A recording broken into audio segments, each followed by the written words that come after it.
Welcome back to Burlap, Lace, and Pines. Today we will be discussing hand pollinating squash flowers to ensure seed purity.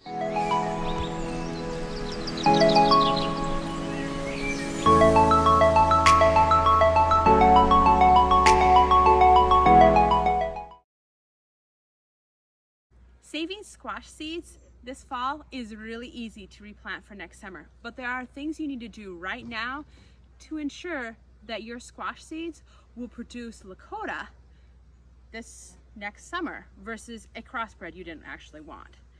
The first thing you need to know is you need to know the male versus female flowers. It's very easy. There's two ways to identify, and I'm going to show you both right now.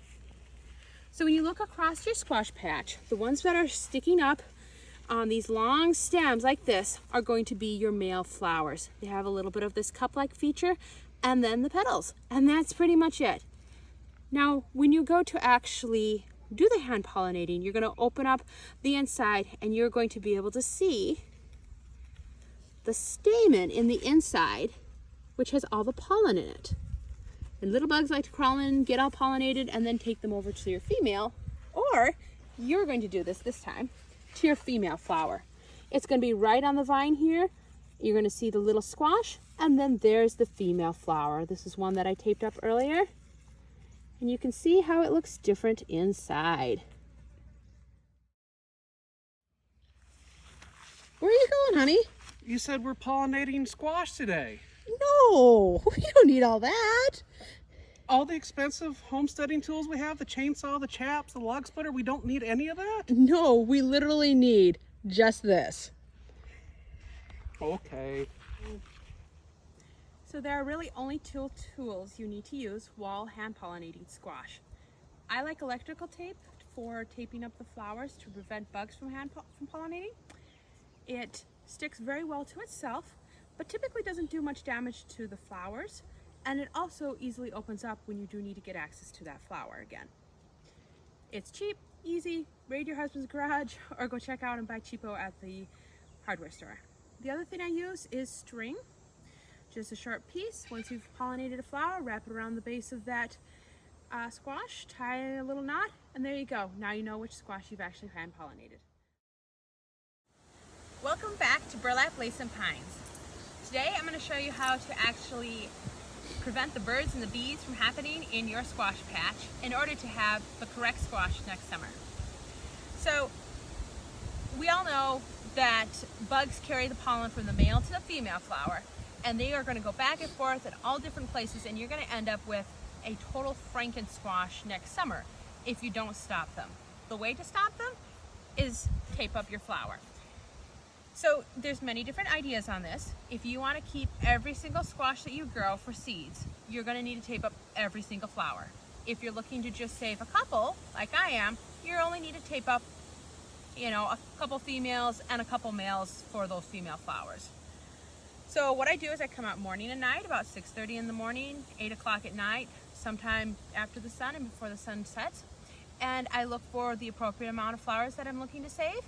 I take my nice little electrical tape. I find a flower like this guy who's nice and orange, about to bloom, but still closed, and I tape him up. Just like that, morning and night, and there you go. He's not going to have any visitors from the bugs. Today I'm going to show you how to hand pollinate your squash flowers when you're saving seeds. So you're going to come out morning and night and tape up your male and female flowers in order to ensure seed purity. One morning you're going to come out and you're going to be like, hey, there's my female flower and she's ready to be pollinated. She's showing signs that she'd be all opened up if she wasn't taped up. So you're going to come out and you're going to look for a male flower, which I happen to have a beautiful specimen right next to her, but you're going to ensure whatever male flower you pick is from the same plant. Otherwise you'll be undoing all of your work. So you're going to find that one, you're going to break it off, you're going to take off your electrical tape that's holding him shut, stick it in a pocket or someplace so you don't leave trash, and then you're going to proceed to take off all the flower petals, just like that. Leave them wide and open. Okay, then you're going to go down to your female flower and you're going to remove the electrical tape off of her. Very gently, because you do not want to damage her petals. Again, save that electrical tape so we don't leave trash. Carefully open her up. And you're going to very carefully stick your male flower down in there. Ooh, this one. Like that. And get all the pollen down in there. Again, doing your best not to damage anything. You don't want the flower to fall off. Just down there. Give it a good twirl. Pull it out. Throw that to the side. I'm going to use a new strip of electrical tape to ensure that she does stay indeed closed. You're just going to wrap it around all those petals, get them all closed up, something like that.